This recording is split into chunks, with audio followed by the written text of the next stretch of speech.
Jewelleries లో gratitude sale March 8 నుంచి 11th వరకు ఫ్లాట్ 50% ఆఫ్ ఆన్ విఏ.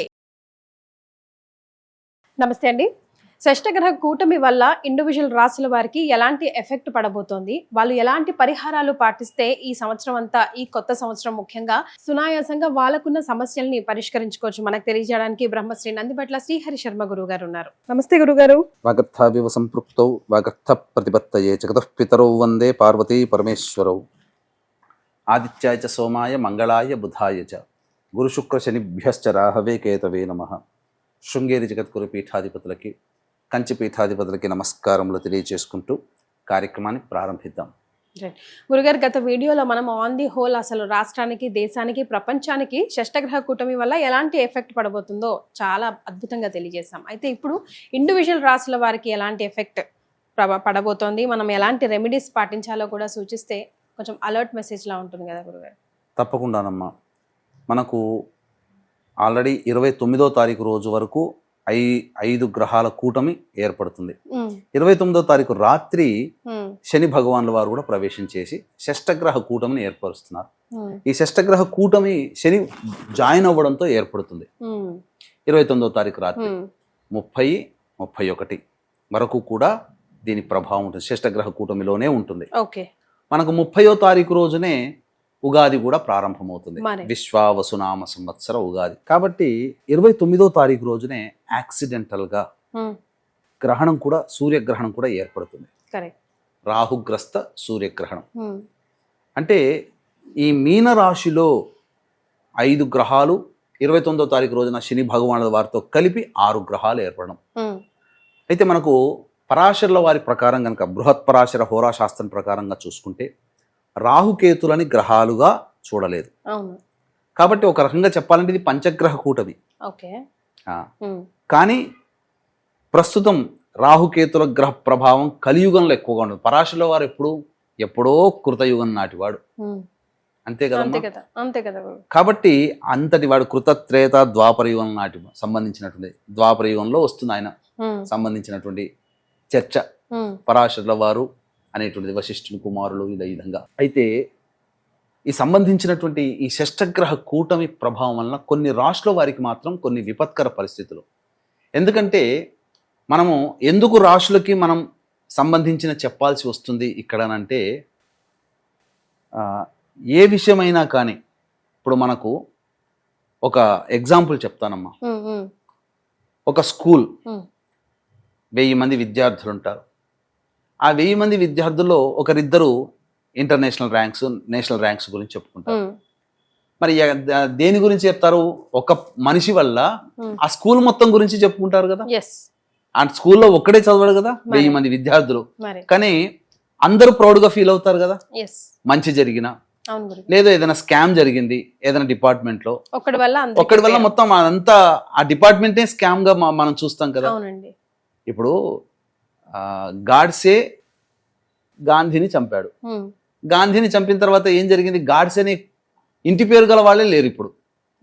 అలాగే షష్టగ్రహ కూటమి మనకు రాశులకి ఏంటి లింక్ అంట, ఇది ప్రపంచవ్యాప్తంగా ఏర్పడుతుందమ్మా. కేవలం మన భారతదేశంలోనే కాదు, ప్రపంచవ్యాప్తంగా ఏర్పడుతున్నప్పుడు ఈ ప్రపంచవ్యాప్తంగా ఉన్నటువంటి జీవించేటువంటి మనుషుల మీద ఈ ప్రభావం ఉంటుంది. కాబట్టి ఈ షష్టగ్రహ కూటమి వలన కొన్ని రాశుల్లో జన్మించినటువంటి వాళ్ళకి మంచిది, కొంతమందికి యోగ కాలం. ఇప్పుడు మనకు ఉదాహరణకి మేషరాశి నుంచి మొదలు పెడదాం. కానీ 12వ రాశిలో అంటే భచక్రంలో, రాశి భచక్రంలో అంత్యము అంటే ఆఖరిదైనటువంటి మీనరాశిలో ఏర్పడుతుంది. మీనరాశి గురువుకు సంబంధించినటువంటి రాశి. అట్టి గురువు వృషభ రాశిలో ఉన్నాడు, భూతత్వ రాశిలో ఉన్నాడు. తర్వాత ఈ కూటమిలో కలవనటువంటి గ్రహము, స్తంభించి ఉన్నటువంటి గ్రహం ఏదయ్యానంటే కుజుడు. కాబట్టి అట్టి కుజుడు మళ్ళీ గురు నక్షత్రంలో స్తంభించి ఉన్నాడు. ఆ కుజుడు ఎక్కడున్నాడు? వాయుతత్వంలో ఉన్నాడు. కాబట్టి మీకు అగ్నితత్వానికి తప్ప భూతత్వము, వాయుతత్వము, తర్వాత జలతత్వానికి లింక్ వచ్చింది. అగ్నితత్వానికి లింక్ రాలేదు. కాబట్టి భూమి మీద కానీ, వాయు రూపంగా కానీ వాయు ప్రమాదాలు జరగడం కానీ, ఘోరమైనటువంటి వాయు ప్రమాదాలు, అంటే విషవాయువులు లీక్ అయిపోయి కొన్ని ఇబ్బందికర పరిస్థితులు వస్తాయి కొన్ని దేశాలలో. దానివల్ల కొంతమందికి అనారోగ్య సమస్యలు, కొంతమంది ఇబ్బంది పడడం జరుగుతుంది వాయుతత్వంగా గనుక చూసుకుంటే. మళ్ళీ ఇప్పుడు ఏం చెప్పబోతుంది, 2019లో కరోనా వచ్చింది, ఇప్పుడు HMPV వైరస్ అని చెప్పి స్టార్ట్ అవుతుంది. ఆ విధంగా దానికి సంబంధించినటువంటి మళ్ళీ కొన్ని ఇబ్బందికర మ్యూటేషన్ జరిగేటువంటి అవకాశాలు ఉంటాయి. ఇది వాయుతత్వంగా మనం గమనించాల్సినటువంటిది. జలతత్వంగా తీసుకుంటే ఆల్రెడీ దీని ఇంపాక్ట్ జలచరాలు అన్ని బయటికి రావడం ఇవన్నీ జరుగుతున్నాయి. దీనివల్ల ఏమవుతుంది, ఎక్కడో వేడి పెరుగుతుంది. పసిఫిక్ మహాసముద్రం చుట్టూ ఉన్నటువంటి దేశాలలో దీని ప్రభావం ఎక్కువగా ఉంటుంది. కాబట్టి మన వైజాగ్ కూడా పసిఫిక్ మహాసముద్రానికి సంబంధించినటువంటి, కాబట్టి కొంత తత్వంగా తప్పదు. ఇక చూసుకుంటే ఇది జలతత్వానికి సంబంధించినటువంటిది. భూతత్వానికి సంబంధించినటువంటి లింక్ కనుక చూసుకున్నట్లయితే ఈ భూతత్వంలో ఎర్త్క్వేక్స్ రావచ్చు. ఆల్రెడీ కాశ్మీర్లో మొన్న వచ్చాయి, 5.2 రిక్టర్ స్కేల్ దాకా వచ్చింది. కాబట్టి ఏవైనా కానీ కొన్ని ప్రకృతి విపత్తులు జరగవచ్చు. కానీ ఈ ప్రకృతిలో మనం కూడా ఉన్నాం కాబట్టి అందున సదాచారాన్ని పాటించే ఏకైక హిందూ దేశము, సనాతన ధర్మాన్ని పాటించేది మన ఈ భారతదేశం. కాబట్టి భారతదేశంలో నివసిస్తున్నటువంటి ప్రజల్లో కొన్ని రాశుల్లో జన్మించినటువంటి వారికి మంచి, కొన్ని రాశుల్లో ఇబ్బందికర పరిస్థితులు. ముఖ్యంగా మేషరాశికి మనం చూసుకున్నట్లయితే ఇక్కడ కేవలం మీనరాశి అనేదే కాదమ్మా.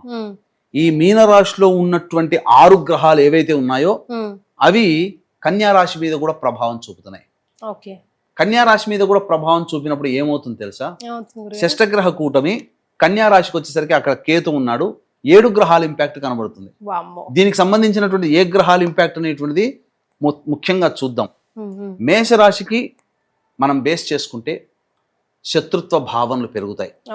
మేషరాశిలో జన్మించినటువంటి వాళ్ళకి శత్రువులు పెరుగుతారు, రుణములు చేయాల్సినటువంటి పరిస్థితి వస్తుంది, ధనపరమైనటువంటి కష్టములు ఉంటాయి, అలాగే ఎక్కువగా ఖర్చులు అనేటువంటివి జరుగుతాయి. ఇది చెప్పవచ్చు. అంతేకాకుండా సామాన్యమైనటువంటి అనారోగ్య సూచనలు ఈ మేషరాశి వారికి ఏర్పడబోతున్నాయి. ఇక వృషభ రాశి వారికి చూసుకుంటే లాభస్థానంలో ఈ షష్టగ్రహ కూటమి, పంచమ స్థానంలో కేతుగ్రహ ప్రభావం. ఈ వెరసి చూసినట్లయితే దీని ప్రభావం వలన ఇప్పటి వరకు ఒక మాయలో జీవించినటువంటి వృషభ రాశిలో జన్మించినటువంటి వాళ్ళకి ఒక మాయ తొలగిపోతుంది. అంటే మంచి జరుగుతుంది. ఏది మనం చేస్తున్నా, మనం వెళ్ళేటువంటి ప్రయాణం మంచిది కాదు, ఏదో మనం రాంగ్ డైరెక్షన్ లో వెళ్తున్నామని వాళ్ళకి తెలిసిపోతుంది. తద్వారా వాళ్ళు చాలా అలర్ట్ అవుతారు. ఇక రకంగా చెప్పాలి అని అంటే అన్ని విధాలుగా ఈ వృషభ రాశిలో జన్మించినటువంటి వాళ్ళు లాభాన్ని పొందే అవకాశం ఉంటుంది. ఇది ప్రధానంగా అంటే వృషభ రాశి వారికి జన్మించినటువంటి వారికి యోగ కాలమే. ఇక పైగా శని కూడా లాభస్థానంలోకి వస్తున్నాడు. అయిపోయింది కదా గురుగారు వీళ్ళకి ఏళ్ళనాటి శని. వృషభ రాశి వారికి ఏళ్ళనాటి శని ఏం లేదమ్మా. మేషరాశి వారికి ఏళ్ళనాటి శని ప్రారంభమవుతుంది. షష్టగ్రహ కూటమి కూడా ఏర్పడుతున్నందువల్ల కొంత ఇంపాక్ట్ ఎక్కువగా ఉంటుంది. ఇక మిథున రాశి వాళ్ళకి కనుక చూసుకుంటే దశమ స్థానంలో గ్రహం షష్టగ్రహ కూటమి, దశమ స్థానంలో శని భగవాన్ల వారు, అలాగే కన్యా రాశికి సంబంధించిన ఎఫెక్ట్. కాబట్టి ముఖ్యంగా విద్యార్థులకి, ఉద్యోగస్తులకి, వృత్తి వ్యాపారాల్లో ఉన్నటువంటి వాళ్ళకి కొంత నష్టము జరిగే అవకాశం ఉంటుంది. వాహన ప్రమాదము జరిగే అవకాశం ఉంది. కాబట్టి వాహనాన్ని నడిపేటప్పుడు జాగ్రత్తలు పాటించాలి ఈ మిథున రాశి వారు అని చెప్తుంది. ఇది ఇక ముఖ్యంగా వాళ్ళ కీర్తి ప్రతిష్టలకి ఏదో దెబ్బ తగులుతుందమ్మా. మిథున రాశిలో జన్మించినటువంటి వాళ్ళకి ఏదో వాళ్ళకి కొంత అపకీర్తి వచ్చే అవకాశం ఉంటుంది. కర్కాటక రాశి వారికి కనుక వచ్చినట్లయితే ఈ కర్కాటక రాశి వారికి ప్రధానంగా అంటే మిథున రాశిలో జన్మించినటువంటి వాళ్ళకి కొంత జరిగేటువంటిది ఏంటంటే ఆస్తుల అమ్మకాలు కొనుగోలు జరుగుతాయమ్మా. స్థిరచరాస్తుల అమ్మకాలు కొనుగోలు జరుగుతాయి. అది పాజిటివ్. కర్కాటక రాశిలో జన్మించినటువంటి వారికి ప్రధానంగా సంఘంలో పేరు ప్రతిష్టలు పొందిన వ్యక్తుల పరిచయం అవుతుంది. ఇక ఆస్తుల వివాదాలు ఏవైతే ఉన్నాయో అవి కొంత కొలిక్కి వచ్చే అవకాశాలు గోచరమవుతున్నాయి. కాకపోతే విదేశీయానము, విదేశీకి సంబంధించినటువంటి విద్యల పట్ల కొంత అప్రమత్తత వ్యవహరించాలి. అన్నిటికంటే మించి అదృష్టము సంబంధించినటువంటి దగ్గర దాకా వచ్చి వెనక్కి వెళ్ళిపోవడం, అంటే అవకాశాలు ఏవైనా కానీ దగ్గర దాకా వచ్చి వెనక్కి వెళ్ళిపోతాయి. ఇక ఎఫెక్టివ్ గా ఉండేటువంటి ప్రభావం సింహరాశి వారికి ఉంటుంది.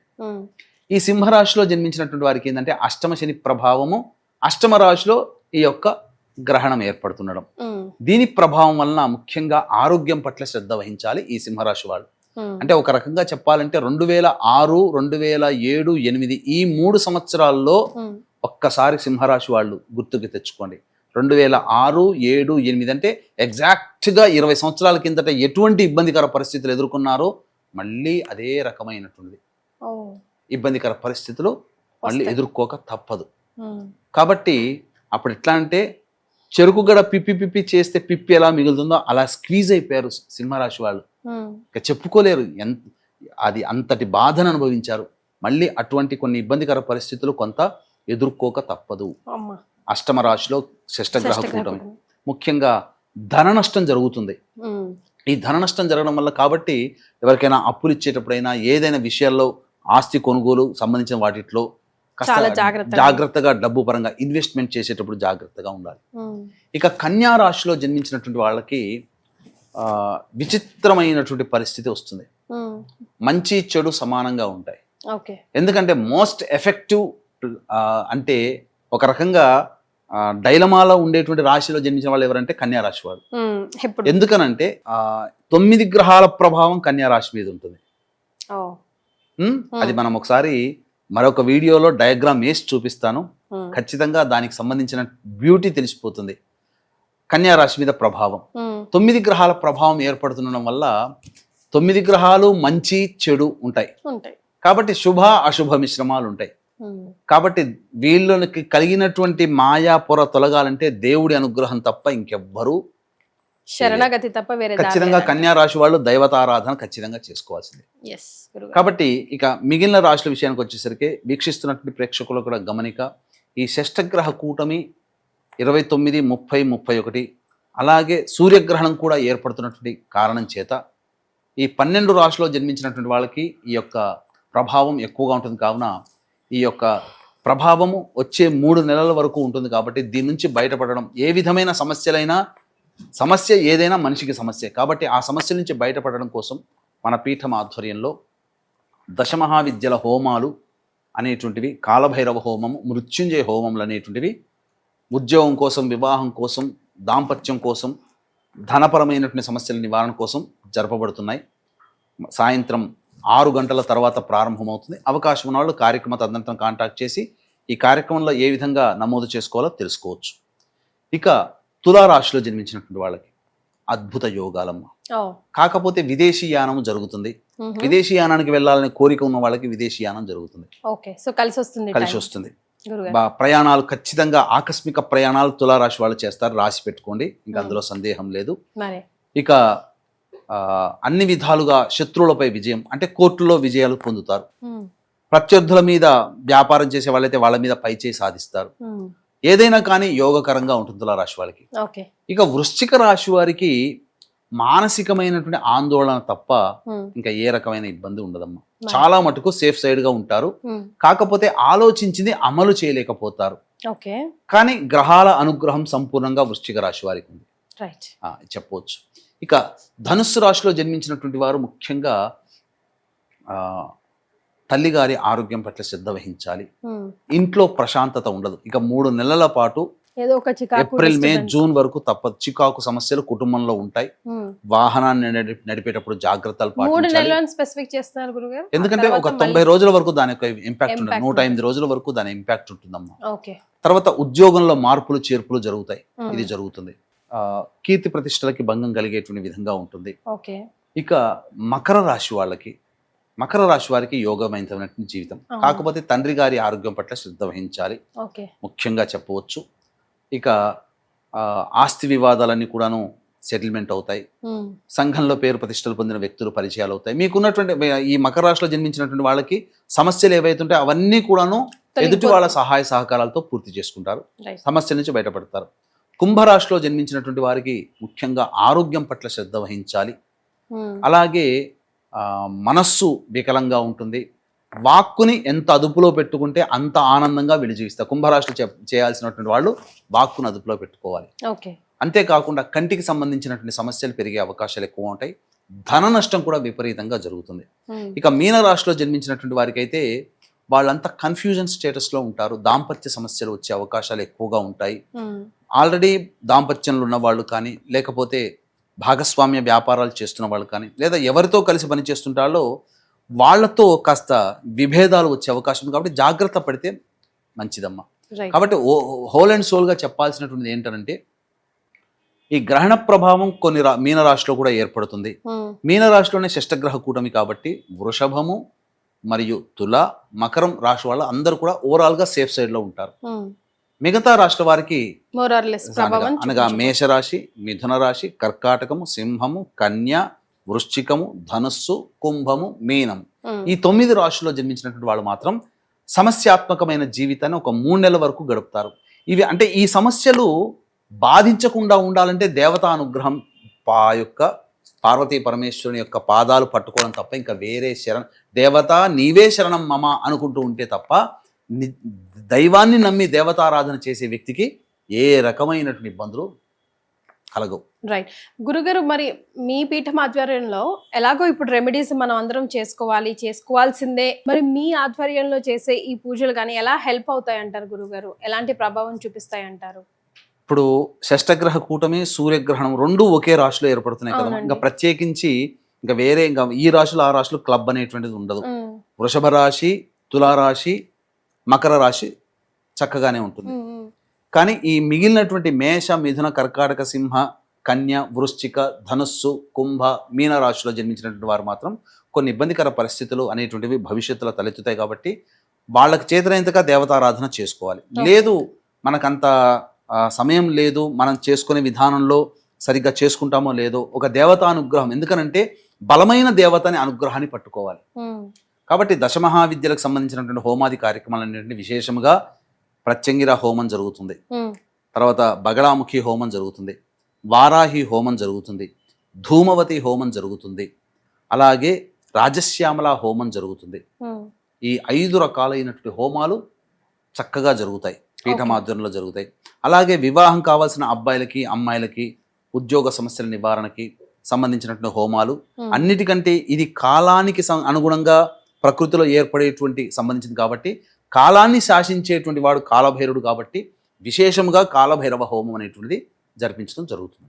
రైట్. సో అలాగే ఇండివిజువల్ జాతకాన్ని చూసుకుంటే దశ అంతర్దశల్లో కూడా మళ్ళీ మొత్తం చేంజ్ అవ్వచ్చు కదా గురుగారు. సో అట్లా ఇన్ పర్టికులర్ గా మీరు చూపించుకోవాలి అని అనుకుంటే గురుగారు అపాయింట్మెంట్ కోసం కింద స్క్రోల్ అవుతున్న నంబర్కి కాల్ చేయండి. గురుగారు, ముఖ్యంగా ఇక ఏం చేసే ముందు ఈ షష్టగ్రహ కూటమి గురించి ప్రేక్షకులకి మనం ఏదైనా ఒక మంచి మాట చెప్పాల్సి వస్తే ఏం చెప్తారు? అంటే భయపడాల్సిన అవసరం అయితే ఏం లేదు. 2019లో వచ్చినటువంటి మహమ్మారిగా కాదు. ఎందుకనంటే ప్రతి 80 సంవత్సరాలకు ఒకసారి ఏదో ఒక విపత్తు వస్తుంది. భగవంతుడు కరుణామయుడు, దయామయుడు, మళ్ళీ మన మీద అంత ప్రభావం చూపడు. కాకపోతే కొంత ప్రకృతి వార్నింగ్స్ అనేటువంటి మనం చూస్తున్నాం. కాబట్టి మనం అలర్ట్గా ఉంటే తప్పేంది? ఇప్పుడు ఏది జరిగినా విపత్తేనమ్మా. కాబట్టి ఇప్పుడు జరిగిన తర్వాత అంటే ఇప్పుడు మనకు ఏదైనా ప్రమాదం రాకముందు మనం దానికి నివారణ చర్య తీసుకుంటే సేఫ్ సైడ్లో ఉంటాం. ప్రమాదం వచ్చిన తర్వాత అప్పుడు ఆకులు కాలేక చేతులు పట్టుకున్నట్టుగా ఉంటుంది. కాబట్టి ముందుగానే దానికి ఇప్పుడు అందుకే కదా సైంటిస్టులు కూడా పలానా సందర్భించి ఎత్తుకెక్కి వస్తున్నాయి, పలానా రోజుల్లో జాగ్రత్తగా ఉండండి అని చెప్పడం. అలాగే వర్షాలు కానీ ఏమన్నా సైంటిస్టులు చూపుతున్నారు, దాని ప్రభావం వల్ల మనం అలర్ట్గా ఉంటున్నాం, సేవ్ అవుతున్నాం. అలాగే ఇది కూడా డాక్టర్లు కూడా అంతే. మనకు అన్ని టెస్టులు చేసిన తర్వాతనే కదా మనకి నీకు పలానా ఇది రాబోతుంది కాబట్టి జాగ్రత్తగా ఉండండి. అలాగే ఇప్పుడు జ్యోతిష్య పండితులుగా మేము చెప్పేది కూడా భవిష్యత్తులో వచ్చేటువంటి ఇబ్బందులు అనేటువంటివి మన దాకా రాకుండా ఉండాలని అవి చెప్పి రావు సమస్యలు. కాబట్టి అవన్నీ మనల్ని బాధించకుండా ఉండాలంటే దేవతారాధన తప్పదు. ముఖ్యంగా ఇటువంటి దేవతల్ని అనగా ఈ ప్రత్యంగిర ఇటువంటి దేవతల ఆరాధన చాలా బలంగా ఉంటుందమ్మా. చాలా సంతోషం గురుగారు, ధన్యవాదాలు. సర్వం శ్రీ ఉమామహేశ్వర పరబ్రహ్మార్పణమస్తు.